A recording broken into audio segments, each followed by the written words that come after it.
Gabon guztioi, Eusko Ikasuntzaren mai inguru berri batean zaudete, hemen, Radio Vitoria.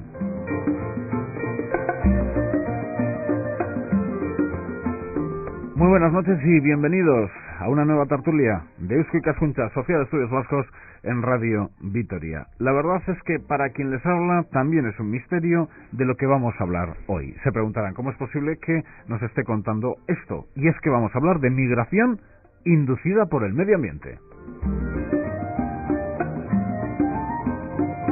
Vamos con las presentaciones porque nos tenemos que ir hasta México. México, allí nos espera Stefan Alser. Stefan, Gabón, muy buenas noches. Muy buenas noches. Bueno, ¿qué hora es en México? Bueno, son ahora como las 3:30 de la madrugada. 3:30 de la madrugada, así que te hemos despertado. Pues ya tengo aquí una hora despierto, preparándome un poco, ¿no? Muy bien. ¿Has visitado en alguna ocasión Euskadi? ¿Has estado en contacto con las nuevas tecnologías con Euskadi? ¿Cómo te has relacionado con la Universidad del País Vasco?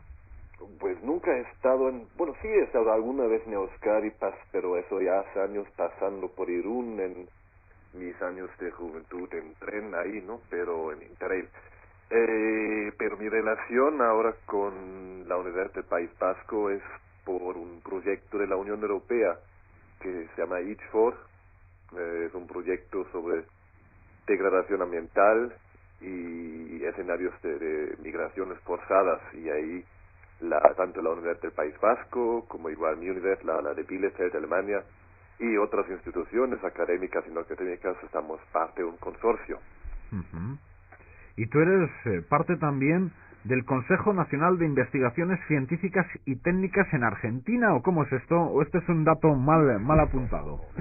No, ahí no tengo nada que ver. No, es otro de los socios. Concretamente en nuestra universidad tenemos relación hace tiempo con Marcelino Iriani y un equipo de geógrafos que trabaja en la Universidad de Tandil, en el UNICEN, en coordinación con este consejo, que trabajan también temas de integración medioambiental, fundamentalmente problemas de agua y también temas migratorios. O sea, no tiene nada que ver con Estefan. No, está también trabajando con nosotros porque realmente son...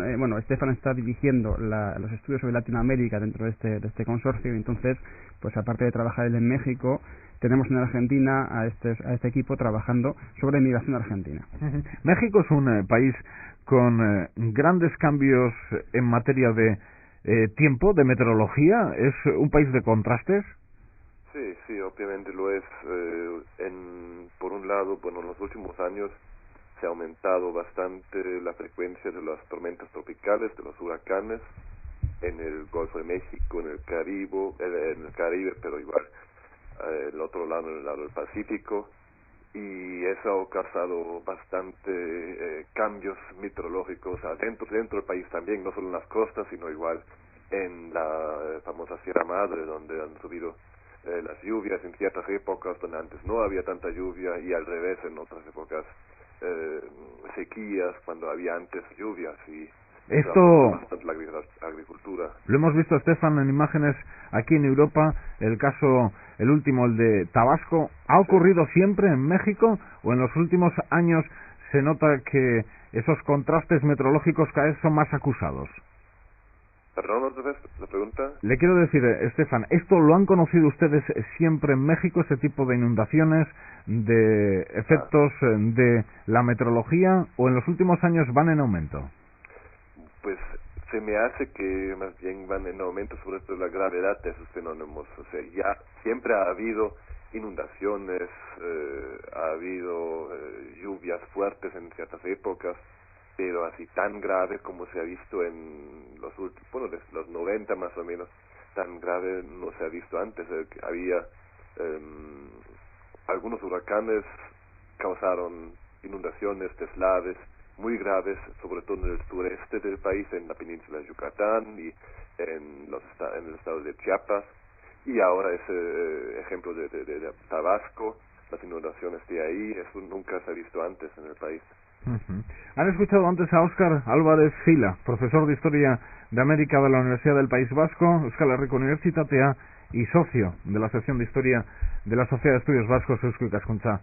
Bien, Óscar, Gabón, buenas noches. Buenas noches. Bueno, hemos empezado con México, con un profesor, con un hombre que trabaja invitado por la Universidad del País en Vasco, que trabaja en contacto con las autoridades mexicanas, y más de un oyente todavía estará perdido.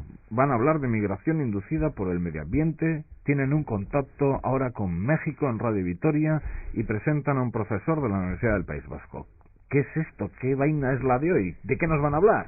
Bueno, pues de dos temas de mucha actualidad. Dentro de las preocupaciones que tenemos hoy en día en los medios de comunicación, pues temas como la migración, por un lado, los temas migratorios, que aquí estamos conociendo muy recientemente, pero en el resto de Europa, pues las migraciones de fuera de Europa tienen más trayectoria y realmente se sabe que está en aumento y que bueno, es una preocupación o que digamos que está ahí en la agenda de la opinión pública, de los políticos y demás, ¿no? Y por otra parte está el tema, que está tan de moda ahora, las últimas declaraciones de Rajoy, pero esas similares que ha habido pues lo llevan también a los medios de comunicación, todo el tema de los cambios medioambientales, del cambio climático, ese peligro que está ahí en ciernes y que pues mucha gente no sabe exactamente qué significa, aunque tenemos mucha evidencia de lo que es, ¿no? Y claro, pues en este momento parece que hay una especie de pequeña idea de relación. Sí, bueno, ¿hasta qué punto esos cambios medioambientales que dicen que parece cierto que van a modificar el sistema climático del mundo en un tiempo, y esos cambios climáticos junto con otro tipo de cambios medioambientales, no solamente climáticos, en cuestiones más conocidos, ¿no? ¿Hasta qué punto pueden afectar o pueden producir que haya mayor número de migraciones, y concretamente en este caso en nuestro proyecto que estamos trabajando, dirigidas a Europa, porque es un proyecto de ámbito europeo, ¿no? ¿Desde dónde? ¿Llegadas a Europa desde dónde? Ahí está, ¿desde dónde? Es un poco lo que pretendemos analizar, o por lo menos sentar algunas bases de perspectiva, de decir, bueno, ¿de dónde puede venir? De hecho, pues hay dos sitios, nosotros aquí en la península ibérica conocemos dos sitios básicos, es el norte de África y Latinoamérica. El norte de África por cercanía geográfica, Latinoamérica por cercanía cultural. Sabemos que hay países que ya están mandando migración fuerte, Ecuador, Argentina, Marruecos, en el caso de España. Pero que en estos casos no tiene que ver por el cambio climático. No tiene que ver, pero claro, el problema puede ser que si en estos países, en economías, por ejemplo, agrícolas, si realmente hay modificaciones graves y profundas. Por ejemplo, Marruecos, Argelia, desertización. Por ejemplo, pues puede ocurrir, es algo previsible, y es lo que un poco queremos analizar, hasta qué punto pueden aumentarse los flujos, o puede haber pues corrientes mayores inducidas también por estos cambios medioambientales. Pero esto llevado apretando el acelerador a fondo, puede pensar uno, sí, y con el paso del tiempo el sur de la península ibérica tendrá que dejar el sur y marcharse al norte. Puede ser, pero es una de esas cuestiones, porque el sentido común a veces nos dice o nos puede hacer pensar. O igual es al revés. Claro, es que no solamente uno de los debates que tenemos dentro del equipo que estamos trabajando es si los cambios medioambientales por sí solos son o no causa de migración, ¿no? Es un poco esa idea de si es el factor principal y cómo afectan.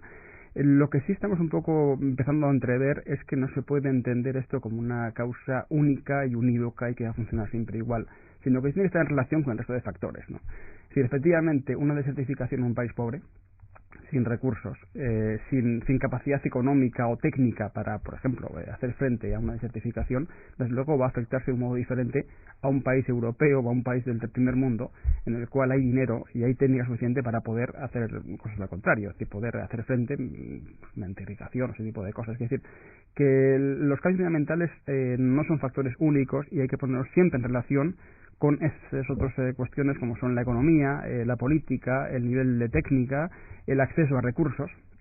Es evidente que parece evidente que una desertificación puede hacer mucho más daño en un sitio en el que hay una población dependiente de la agricultura con poca tecnificación y con poca capacidad de recursos para justamente poner medidas contra esa desertificación, y sin embargo, pues en el ámbito europeo, en Estados Unidos, puede ocurrir incluso al revés, puede ocurrir que la desertificación, es decir, la mejora del clima en el sentido de que sea más sol, sea un atractivo, por ejemplo, al turismo, ¿no? Es decir, las cosas no son tan blancos ni negros, y no es un único factor el sí solo que pueda generar. Lo que sí es cierto es que es un factor que puede venir a aumentar flujos migratorios e incluso hacer el elemento de presión para que gente que no pensase emigrar se vea, en cierto modo, obligado a ello. Y nos dice que ya se ha dado y que se dará. Exactamente. Bueno, realmente hay una literatura de los años 70, pues ya hay varios investigadores que incluso se han aventurado hasta cifras, están dando pues, de cantidades como que ya ha habido hasta 25 millones de refugiados medioambientales. También la terminología es problemática, porque nos vemos en un mundo...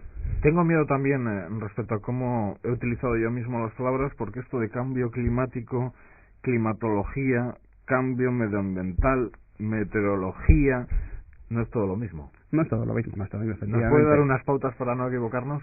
Bueno, la meteorología es saber, yendo un poco al ejemplo de Rajoy y su primo, meteorología es saber el tiempo que va a hacer mañana. No tiene nada que ver, aunque sea parecido, a lo que es el clima. El clima es la sucesión habitual de tiempos atmosféricos que hay en un lugar a lo largo de un tiempo. Es decir, es un poco lo que es lo habitual. Es decir, lo habitual sea que en nuestro territorio... Un siglo, por ejemplo. Un siglo, ¿no? Pues que en nuestro territorio pues hay una cantidad X de lluvia al año, hay una cantidad X de días de sol, la temperatura media en cada mes sea aproximadamente en un rango. Entonces, eso es el clima. El clima es lo que es habitual, por llamarlo de algún modo. Cuando se habla de cambio climático se dice que eso va a cambiar, quiere decir pues que efectivamente pues la lluvia puede ser mayor o menor, que las temperaturas medias pueden ser mayor o menor, que haya más horas de calor, más horas de frío. Eso sería cambio climático. No que mañana haga un día de mucho más frío o más calor, sino que la media, la tendencia, durante un tiempo largo, cambie. ¿Y el cambio medioambiental? Que también Entonces, hemos dicho... Es un poco más amplio en el sentido de que no solamente es climático, sino pues, puede ser procesos, por ejemplo, de degradación de suelo por exceso de uso, contaminación en cierto modo, es decir, otro tipo de degradaciones, incluso también afectadas por el hombre, que es un factor que también está en la degradación ambiental, no solamente es el cambio. Y de hecho el cambio climático es el ejemplo mayor de cómo la actividad humana también puede incidir en ese tipo de cambios, ¿no? Por ejemplo, en los ríos. Es decir, ya en Euskadi hemos conocido momentos de gran degradación ambiental, de gran contaminación, de uso excesivo de los suelos, es decir, ese tipo de cosas que es una presión sobre el medio ambiente y que efectivamente pues nos puede poner en problemas en acceso a recursos vitales como por ejemplo el agua. Uh-huh. Y esto se les ocurre aquí, a escasos metros de los estudios de ITV Radio Vitoria, en la capital de Euskadi. Se les ocurre en la Facultad de Filología e Historias. Bueno, realmente nosotros nos llamaron. Esto es un proyecto europeo en el que participamos actualmente 7 instituciones de toda Europa. Concretamente fue una institución de Hungría la que lanzó esta idea y hizo un llamamiento, llamó a varios participantes. Algunos han quedado en el camino. Estamos en el momento pues gente de Bélgica, de Alemania, de Hungría, de Austria. ¿Y a los húngaros se les ocurre esta idea? Sí, efectivamente. Porque también en el ámbito universitario. En el ámbito universitario, también en el ámbito del mundo político, por llamarse instituciones gubernamentales, también están implicadas indirectamente en este proyecto. Digamos que es una especie como de conglomerado de instituciones académicas, de universidades y de otro tipo de instituciones más ligadas al mundo de las decisiones políticas o de ese tipo de cosas. Uh-huh. Por ejemplo, el que nombrábamos antes, ese Consejo de Argentina. ¿Y lo de la comunicación con México? Bueno, realmente porque a la hora de definir en qué ámbitos, en el mundo es muy grande y hay muchos lugares en los cuales los problemas medioambientales están en estos momentos aumentando, creciendo. México es un caso. México es un caso, es un ejemplo, ¿no? Y además México es un ejemplo además de país con fuerte tradición migratoria, porque tiene ahí al norte Estados Unidos, ese polo atractivo, y todos sabemos las cantidades de historias que hay sobre migraciones legales e ilegales de todo tipo desde México hacia el norte, ¿no? Con lo cual es un ejemplo de caso muy interesante en cuanto a poder pues analizar cómo, porque lo primero que hacer es, tenemos la noción previa de que el medio ambiente, los cambios en el medio ambiente, los cambios a peor, la degradación medioambiental, va en cierto modo a obligar a la gente a ir de su casa, a ir a otro sitio, pero no sabemos exactamente cómo actúa, cómo influye esto. Es un poco lo que queremos determinar, es decir, hasta qué punto, en qué modalidades y de qué forma los cambios ambientales pueden o no pueden pues producir o inducir o aumentar las corrientes migratorias. El caso de México es interesante por ambas cosas. En primera parte, pues un país con tradición migratoria asentada, y en segundo lugar es un país en el cual efectivamente pues las cuestiones medioambientales tienen mucha importancia. Es un país vulnerable en ese sentido, en el sentido medioambiental. El caso que ha comentado antes Estefan del aumento de huracanes, pero por ejemplo, con cuestiones como degradación, problemas de acceso al agua, degradación de suelos y demás, pues es importante, y efectivamente es un estudio de caso muy interesante para ver cómo es esa relación entre la inmigración, entre la gente que tiene que ir a sus casas y los cambios medioambientales. Estefan, pues cuéntenos cómo se ha dado este caso en México, cómo el clima ha influido en los movimientos migratorios. Pues como bien lo ha dicho Oscar, México es un país ya con una larga tradición migratoria y es bastante difícil de ver qué tanto ha influenciado el cambio climático, cambios medioambientales en procesos migratorios, pero hay algunos ejemplos donde sí se puede ver que había impactos. Por ejemplo, hablábamos de las tormentas tropicales, de los huracanes, y varios compañeros mexicanos, sobre todo de universidades del sur de México, el estado de Chiapas, hicieron estudios sobre el impacto de los huracanes en esa zona en procesos migratorios precisamente, y ahí ellos vieron que los huracanes como Mitch en el 98, que afectó sobre todo Centroamérica, pero también partes de Chiapas, y el Stan en 2005, que afectó muy fuerte a Chiapas, que estos huracanes no fueron causa única de que la gente salía de sus tierras, sino más bien era como la gota de agua que derramó el vaso. O sea, Chiapas, como ese ejemplo, pues apenitas hace como 10, 15 años empezó a ser estado emisor de migrantes. Lo que nos viene a decir, porque estoy leyendo aquí también una documentación que nos han aportado desde Eusko Ikaskuntza, para entendernos, es que en un lugar donde ya existe una tradición migratoria de ir a otro punto del planeta, un fenómeno, en este caso meteorológico, un capítulo meteorológico fuerte, aumenta esa migración. Puede aumentar la migración, o puede ser un factor extra que luego influya a la decisión del posible migrante, a la decisión familiar de salir o no de sus tierras, y eso se dio ahí, les digo que ahí en Chiapas, que donde después de las tormentas tropicales, lluvias extensas, había deslaves de avalanches de tierra en las montañas, la gente se veía ya sin casa otra vez, y con la intensidad de esos fenómenos de tormentas tropicales, ya mucha gente quedó desesperada y tomaba la decisión, bueno, ahora sí me voy, ahora sí me largo y me voy a donde ya tengo mis contactos o conocidos, donde hay redes migratorias. Es un factor muy importante siempre, y eso, claro, obviamente en el caso mexicano no es Europa sino Estados Unidos. ¿Esto siempre ocurre con países en vías de desarrollo, Oscar? Tienen más posibilidades, efectivamente, porque tienen menos capacidad de enfrentarse a ese tipo de problemas. Esto a los finlandeses no les pasa. Vamos a ver, no les pasa, o al revés, incluso. Pues sí, porque allí no hay quien lo aguante también de frío. Bueno, pero tienen otro tipo de tecnologías, otro tipo de capacidad para poder enfrentarse al frío y poder mantener una vida más o menos cómoda y estable, evitando los excesos, vamos a decir, del clima en el que viven, ¿no? Sí que es cierto, por ejemplo, que y de hecho cuando estamos hablando y planteando este tipo de temas, a nadie se le ocurre pensar, por ejemplo, que un terremoto en Estados Unidos puede provocar migraciones. Ha habido terremotos terroríficos en la zona de California, por ejemplo, y nadie ha planteado como un escenario posible que un terremoto en Los Ángeles o un terremoto en San Francisco pueda provocar migraciones desde allí a otro lugar. Nadie lo ve, ¿no?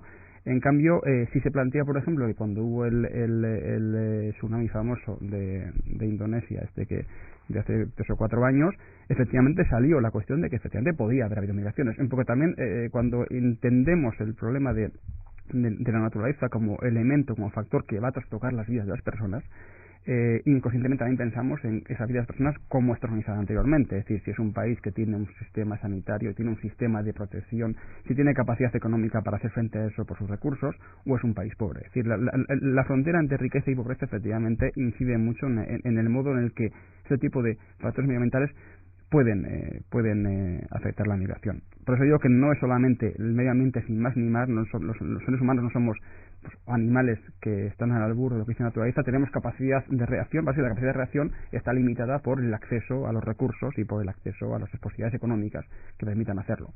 Uh-huh. Estefan, ¿siempre se marcha de su tierra quien menos tiene? No, no es así. Se marcha de su tierra quien más posibilidades tenga de encontrar un lugar en donde trabajar, en donde cumplir con sus proyectos. O sea, que los más necesitados no pueden. No pueden porque no tienen los recursos para el viaje, para pagar el coyote, ¿no? El coyote o pollero, como le llaman aquí en México, o sea, la persona que ayuda a los inmigrantes de cruzar la frontera, pues igual pues es un buen de dinero que hay que pagar a él, y pues digamos un indígena de Oaxaca, de Chiapas, que no tiene nada de recursos, pues no puede pagar finalmente. Uh-huh. Y están, Óscar, preparando un congreso para próximas fechas. Bueno, realmente es una reunión dentro de la cantidad de cosas que se hacen en este proyecto, pues hay discusiones entre nosotros sobre temas que tengan que ver con los avances de la investigación, y de hecho efectivamente para finales de este mes pues vamos a hacer, no es tanto un congreso, es una palabra demasiado fuerte, es un pequeño seminario. Serán los días 27 y 28 de noviembre aquí en la Facultad de Filología y Geografía en Vitoria, que es sobre efectivamente migraciones inducidas por eventos medioambientales. Hablamos fundamentalmente de no tanto de cambio climático como de cambios ambientales inducidos por el hombre. De hecho vienen dos especialistas sobre cambios en China, uno de la República Checa y otra investigadora china, y lo vamos a trabajar también sobre los fenómenos migratorios en cuanto a la inmigración en la península ibérica, porque efectivamente casualmente las dos mayores corrientes de inmigración que tenemos hoy en día aquí, pues que son de la zona del Magreb, fundamentalmente Marruecos, y de las zonas de Ecuador, que tienen más gente, pues son también lugares en los cuales además hoy en día hay varias amenazas, por llamarlo de algún modo, de cambios medioambientales fuertes justamente en las zonas que mandan inmigración, y parece que el elemento medioambiental puede estar teniendo incidencia, no sabemos hasta qué punto, en esta migración. Luego es una cosa que queremos de cierto modo dilucidar, ¿no?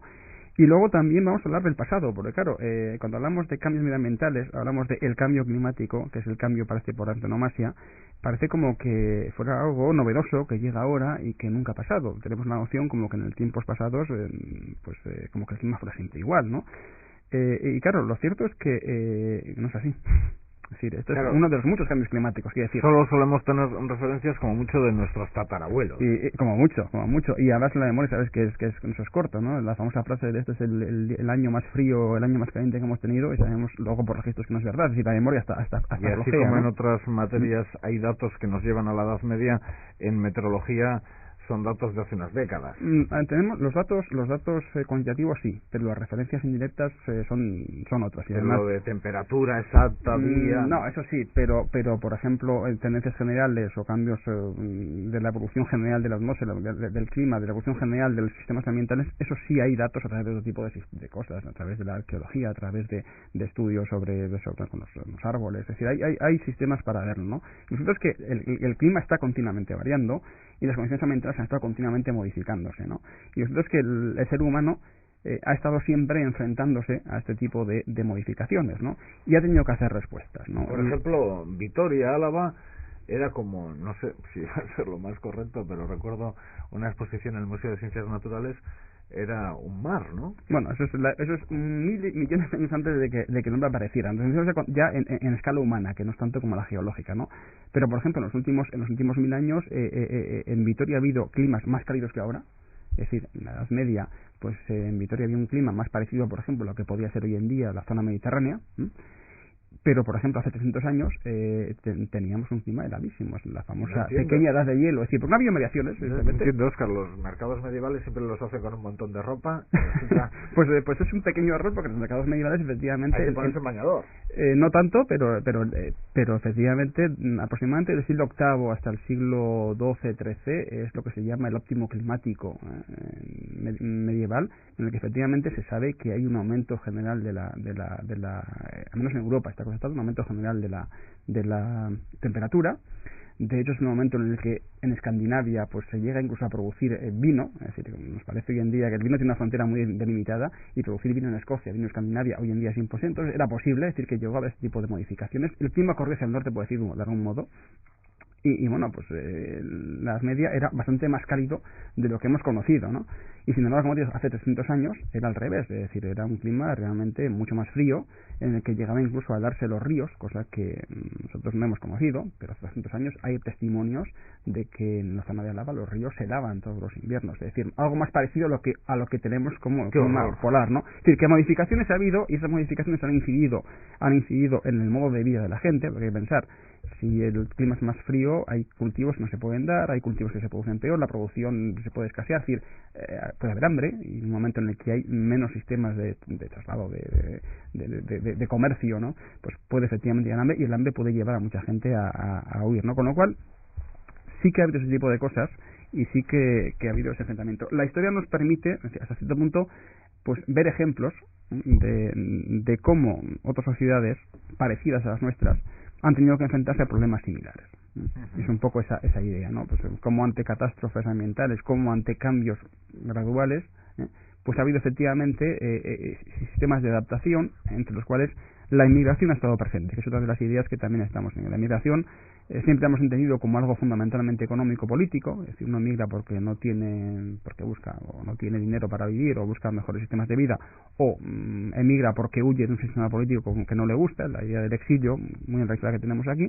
Pero también podemos pensar que, bueno, también es una estrategia más de adaptación de las sociedades a las variaciones, en este caso del ambiente en el que viven, que en cierto modo en muchas sociedades hasta hace relativamente poco el ambiente era el mayor proveedor de recursos. Las sociedades agrícolas y ganaderas dependían muchísimo más de lo que pensamos hoy en día de que llueva o no lloviera. Entonces, que llueva o no llueva nos parece, bueno, pues mira, llueve, que engorre, que sacar el paraguas, que bien, no llueve, hace sol, vamos a la playa. Estamos en un mundo muy diferente, ¿no? Pero para un agricultor hace 100 años, que no lloviera cuando tiene que llover, era poco más o menos, podía ser como la cosa más terrorífica, ¿no? Porque de ello dependía su alimentación, su base económica, incluso la posibilidad de sobrevivir, ¿no? Estefan, ¿cómo reacciona el gobierno mexicano ante estos fenómenos medioambientales? Bueno, de hecho es un punto muy interesante para el debate, porque de hecho México, después del último huracán que había por acá, que pasaba ahora el huracán Dean en ese año, hasta Naciones Unidas elogiaron al gobierno mexicano por sus planes de rescate, sus planes de prevención, etcétera. Pero luego en los medios críticos aquí en México se cuestiona ese elogio también, y se cuestiona los planes del gobierno, porque finalmente se nota que las autoridades han reaccionado de maneras diferentes. Vemos, por ejemplo, el año 2005, donde pasó en un mes primero el huracán Stan por Chiapas, o sea, por zonas con bastantes índices de pobreza, y una semana o 2 semanas después pasó el huracán Wilma por la Riviera Maya, la zona turística, Cancún, Playa del Carmen, donde llegan los europeos, norteamericanos, etcétera. Y bueno, la reacción del Estado mexicano era muy diferente en ambos casos. En el caso de Yucatán, de la Riviera Maya, se invirtió un montón de dinero, hubo subsidios estatales, subsidios del gobierno mexicano para reponer las playas, para ayudar a los hoteleros, etcétera, para que el megaturismo funcionara. Pero en el caso de Chiapas, pues los pobladores esperaban por mucho tiempo, pues hasta hoy en día, que pues esperaban la ayuda de las autoridades, que nunca venía o que venía muy poco. Eso es un problema. Luego, igual en los comunicados del gobierno mexicano siempre se habla de daños menores. O sea que ahora ese año con el huracán Dean se decía, bueno, que el huracán era muy fuerte, pero había solo daños menores. Luego en algunos medios críticos había artículos que reportaron sobre pueblos totalmente devastados, gente que perdía todo. Entonces ahí uno se pregunta, ¿eso es un daño menor o no es daño menor? Y entonces también en el tema de Tabasco de hoy en día, pues ahí las inundaciones, se habla de que se podrían haber mucho menos, que ahora se presentó que el 70% de Tabasco estaba bajo el agua, y había planes y fondos también para prevención, fondos para mantener los diques, etcétera, pero parece que igual mucho dinero de esos fondos pues no se destinó finalmente a reforzar los diques, sino más bien se fue directo a las bolsas de políticos. Uh-huh. Siempre la corrupción presente. Así es. Es tremendo, ¿no? Es un gran problema aquí en el país, sí. Uh-huh. Bueno, desde luego... hay la capacidad que tendrían las autoridades estatales y federales de México, se ve finalmente disminuida por el mal manejo de los recursos. Uh-huh. México, por ejemplo, ¿tiene problemas de abastecimiento de agua? Sí. Sobre todo aquí en el Valle Central, en la zona metropolitana del Valle de México, que es el Distrito Federal, o sea, la capital y sus alrededores. El agua viene sobre todo de zonas lejanas del Valle de México, por ejemplo, de una zona que es cerca de la ciudad de Toluca, que es la capital del Estado de México, alrededor del distrito, y ahí hay sistemas de abastecimiento. Hay un sistema que se llama, por ejemplo, el sistema Cutzamala, donde se está llevando montonales de agua de comunidades fuera del distrito hacia el Distrito Federal y sus alrededores. Y ahí personas... Había también conflictos ahí con la población indígena incluso.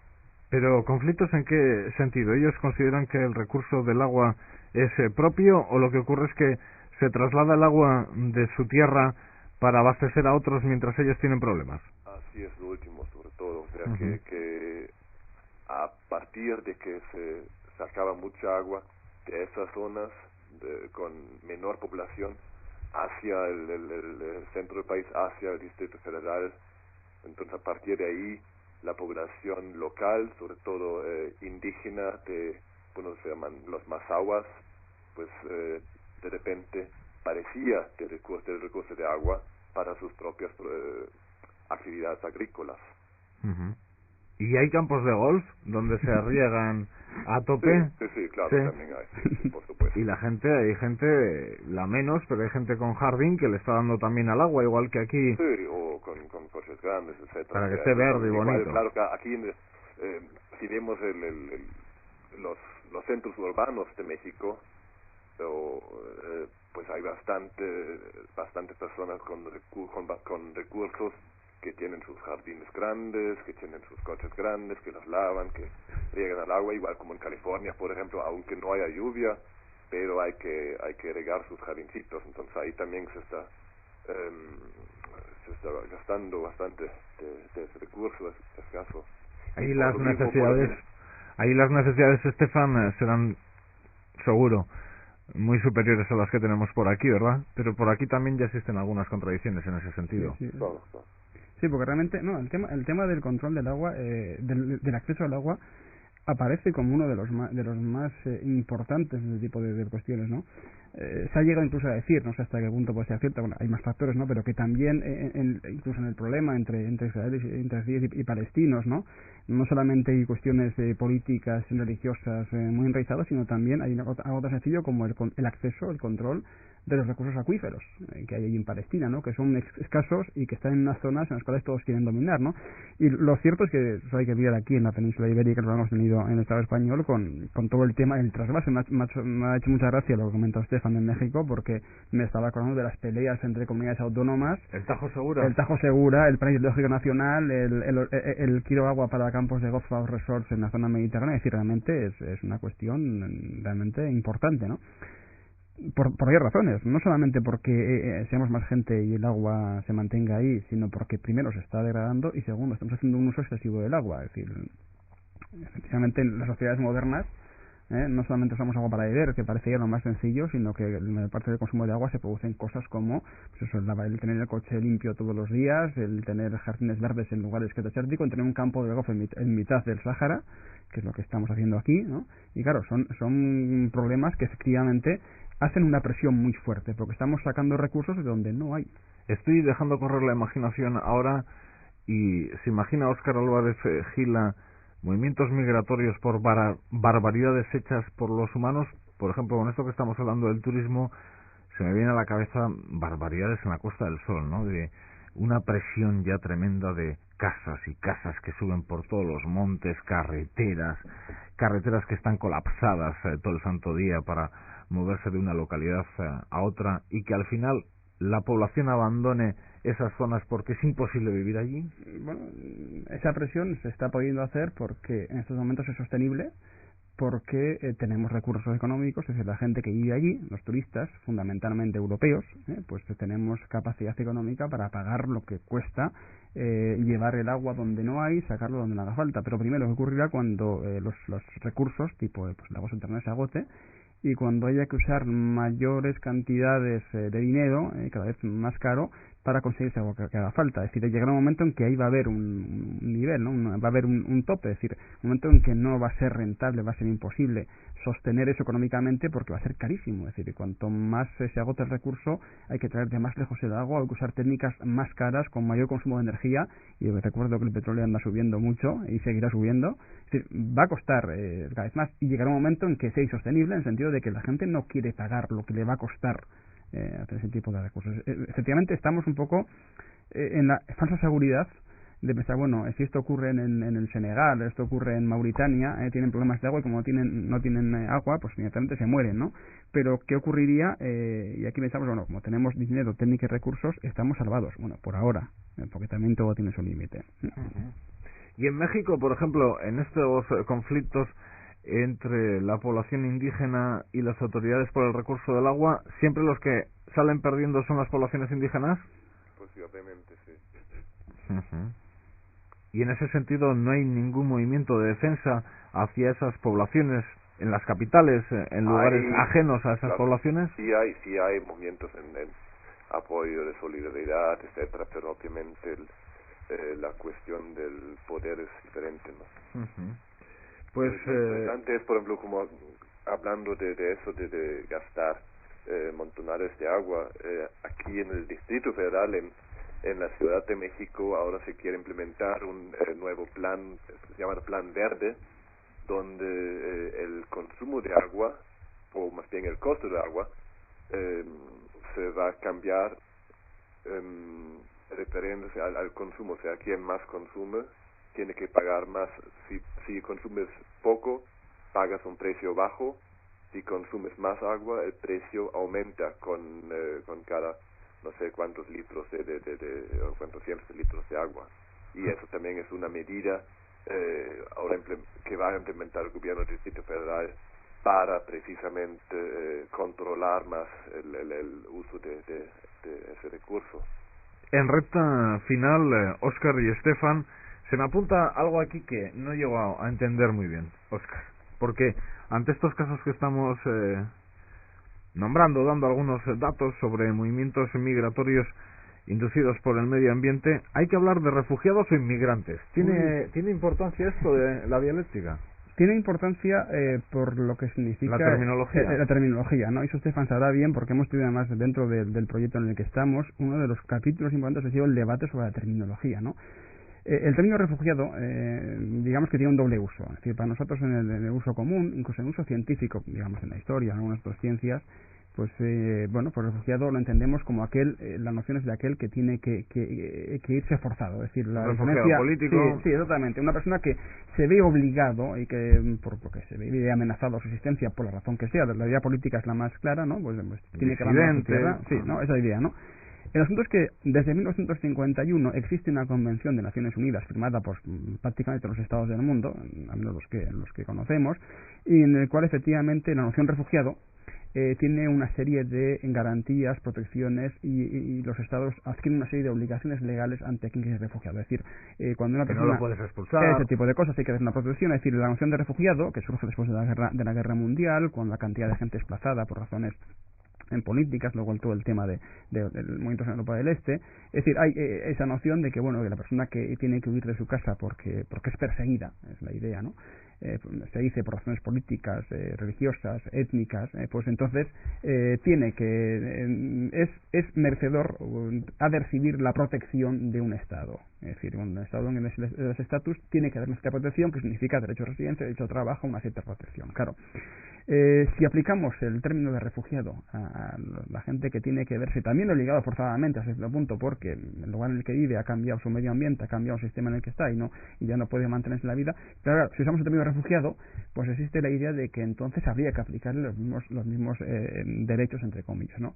Si hay por ahí ya cifras y estimaciones que están hablando de que ya hay 25 millones de desplazados por el tema de migración, y hay incluso algunos que han apuntado, ¿no?, que podría llegar a 150 millones, es algo que estamos en debate, pero digamos que como una cifra que alguien se debe apuntar para el 2050, y entonces 150 millones de personas que de repente tengan que ser acogidas, protegidas está claro, por los estados más ricos del mundo, quiere decir, por el norte, por el primer mundo, ¿no?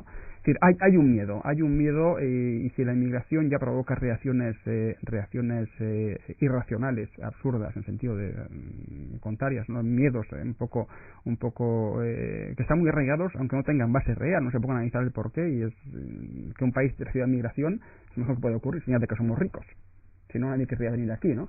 Pero esos miedos están irracionales. Imagínense hablar de que tenemos que acoger a 150 millones y además darles este tipo de protección. Hay ese tipo de miedos irracionales y efectivamente el uso del término refugiado ahí tiene muchos problemas, sobre esto, porque si vamos a un político a decirles son refugiados, decir, significa que tengo yo que darles protección, válgame Dios, ¿no? Un poco esa idea. Estefan, ¿qué opinión te merece esto? Pues ahí ya hemos tenido nuestros debates dentro del consorcio y no tengo nada de añadir que dijo Óscar. ¿Estás de acuerdo con esa idea? Sí, de hecho hemos usado términos un poco más light, un poco más políticamente correctos, tipo desplazados, tipo emigración forzada. ¿Queréis los dos que no son refugiados? Ay.